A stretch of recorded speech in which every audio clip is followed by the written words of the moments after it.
The news stories the past couple weeks. I mean, it's just every day.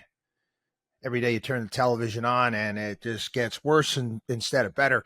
I was reminded of Animal Farm and the end of Orwell's Animal Farm, and how in the end, the reformers there, right? The big the pigs. Was it Napoleon? Napoleon. I remember he bought some other fields. He expanded the animal farm. The name of the place went back to Manor Farm was the name again. They changed the commandments. They were down to one. All animals are equal, but some are more equal than others. And Napoleon, they remember there was a party at the end, and I got to go back and I got to read the book. Napoleon at the end was eating with the humans. Remember there was a party and they're playing cards there, and when they're playing cards and they both of them they got caught cheating. The humans and the pigs got caught cheating at cards. I can't help but think about that and that book, watching what's going on, and the fact that it's right out there in front of everybody's faces at this point in time. Everything we've talked about, WatchDog on Wall Street, axis of evil, big business, politicians, and the media. Now, George Carlin was talking about this the same time I was talking about this. I've done his bit here on the program when he was going off on the education rant and why education sucks in the United States. And he talks about, the owners don't want it.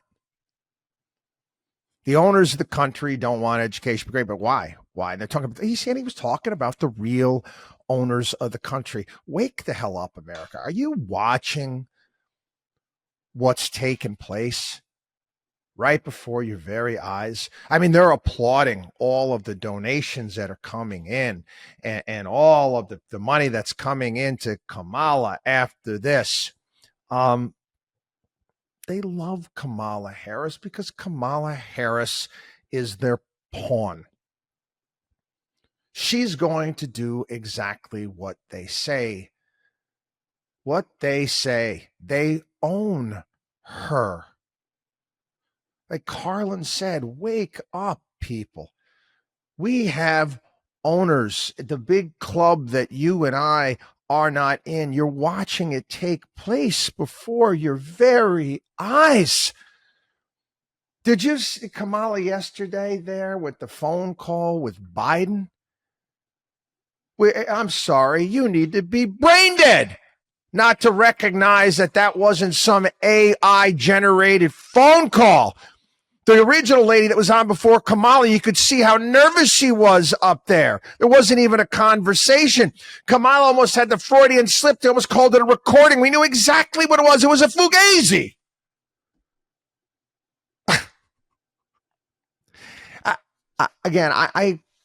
I'm looking at all of these stories, what's taking place here. And again, Barack Obama strikes again. And they're talking about how Obama got Biden off the ticket twice. And what's his name there? Rod Blagojevich. Remember the guy from was governor of Illinois? Obama forced him out, and talking about how Biden got the Chicago treatment. And Kamala Harris raises $81 million a day. And you're watching all of these pundits on TV, all these experts starting to commend her. Like I said, they're going to canonize her. We have to decide whether or not, as a society, we're going to go ahead and accept our fate. We're going to continue to head down in this direction. It's choice, people. There's one comment that I got via Twitter. So it's like, this is like watching the series finale, USA. Turn on television, it's like series finale. It's the end of this country. And it's not going to, I talk about the end of the country. We've been changing our direction for some period of time. Okay. Like I said, I understand well, and I talk about it often here on the program, is understanding the terrain, understanding the world that we live in. You know, you talk again, and I'll talk about Rome, ancient Rome, in a little bit here, and the transition from a republic to an empire. Now we don't have an empire, like, you know, again, a Caesar coming out and running the show, but we have figureheads that are put into positions of power that are controlled by the little Caesars behind the scenes, the people that own you and I and everything else. And again, lot going to be happening shortly, right? One of America's great distractions, keeping everybody, you know, minds off what's really taking place, what the owners are really doing. We got the NFL coming up. Oh, yeah, training camp starting. And everybody's going to be working on their fantasy teams and all this nonsense that everybody consumes, you know, basically uses their lives up rather than focusing on things that are important. They'll be focusing on that. And again, I like football as much as the next person. Okay. But, I mean, we all know what's going to happen. It's a great distraction for everybody. We have a choice. But we're going to continue. You want to continue to be owned. Many people do. It is what it is. I've talked about this a long time. We were getting around 4th of July. I always talk about, you know, a bit of my disdain for that holiday. People, oh, freedom. Yeah, you don't understand what freedom is. Most people don't want responsibility. And I, you know, wrote about this, and I grabbed some from the what was it? Yeah, it was a freedom. It was Lawrence Reed did this from what was it? Where did he write it in? I'm trying to get exactly what he put. The Foundation for Economic Education. Excuse me. He put a pretty interesting analysis in regards to what happened, and we take a look at our situation today. And you want to take a look at things that have happened in the past. You know, Rome, like the United States, was conceived as a stand against a monarchy. Both nations were. We used to be suspicious of concentrated power and authority. Used to be. Now we applaud it. It's all we care about is who's donating money, where the big money is flowing, what our owners are doing. United States and Rome established republics that enshrine checks and balances, separation of powers, and the protection of the individual with certain rights that were held sacrosanct. Again, recipe for success. And the greatest advances in individual liberty led to prosperity without precedent in world history. Now, Rome, classical Rome, 1,000 years. First half a republic, the second was an imperial autocracy. The conditions and events and how they transform from one to the other is frighteningly familiar. Again, this is people where we're at today. Again, people are like, oh, there's not going to be more United States. Yeah, not more United States the way we knew it. Like I said, you know, Rome was around for quite some time. When, again, the people lost control. Again, 3 most stubborn lessons of history. This is Lawrence Reed. No people who lost their character kept their liberties. Power that is shackled and dispersed is preferable to power that is unrestrained and centralized. And the here and now is rarely as important as tomorrow. And again, Reed talks about this, and I've covered this here on the program. Virtue. Need to have virtue.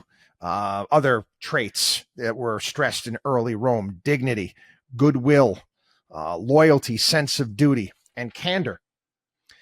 He writes, he says, the connection between character and liberty is powerful. Liberty, by which I mean rule of law, respect for and protection of the lives, rights, property, and contracts of others, is the only social arrangement that requires character. No other system especially socialism, asks much of you other than to keep quiet, pay your taxes, and go get yourself killed when the state goes and directs you to. The absence of character produces chaos and tyranny. Its presence makes liberty possible. Rome rose from nothing and sustained itself as an entity for centuries, great entity for centuries, because of its strong character. And again, take a look at Roman failure. And obviously, I'm keeping this short and sweet here. Rome transformed from a republic to an empire through a process of erosion. Welfare state was instituted little by little by individuals craving power, and it ate away at the virtue of the Roman people. Slowly but surely, a self-reliant people abandoned responsibility, discipline, and property rights. They turned to the government to solve their problems. What's in it for me? What am I entitled to? These questions asked today by a vast number of Americans are nothing more than echoes of the past. The politics of Rome is also a familiar tune. There are incredible sums of money spent to get one elected, with taxes being raised in the aftermath to pay for all the grandiose promises made to the self-centered populace. The emperors of Rome built their power on entitlements the same way our politicians do today. Rome, when founded, understood that concentrated power was very dangerous. They originally split the top position of power between two individuals called consuls. The one was a check upon the other, and neither could serve more than 1 year. The legislature was composed of the Senate assemblies and of elected representatives. Sound familiar? These checks and balances dissipated over time because the cities and provinces of Rome lost their power and independence to the central government after demanding money to get them out of difficult situations. Again, we have a 10th Amendment of our Constitution is supposed to disperse that type of power, but we've gotten away from that. Freedom, Tacitus wrote that freedom was undermined when the focus of the Roman legislation changed from the security and good of all to the satisfaction of particular individuals and interest groups. And now bills were passed not only for national objects, but for individual cases. And laws were most numerous when the Commonwealth was most corrupt. And again, Rome also decided to be policeman of the world. I can go on and on and on, but you get my point, correct? And you wonder why these people donate such vast sums of money to political action committees and to various different politicians. Okay, it's an investment, people. It's not a donation. It's an investment. These are the people. They say it in their things. If you want a seat at the table, you better step up as a donor. They run the country. You think your member of Congress does? Again, we've been trying to get this across. Carlin tried to get this across. History books have tried to explain this. Choice. People, you want it to be the season finale? Not season finale, series finale, USA. It's got to morph into something else. Okay, it's been doing that for some time. Again, I don't know. I'm being honest here. Me dead on. I don't know people want what America once was. I don't know if they want that type of responsibility anymore. Some do. Some do, and will continue to fight for it. But I think many won't. I wouldn't want to handicap this. I'm not a gambling guy. Just leave it at that. WatchDog on WallStreet.com.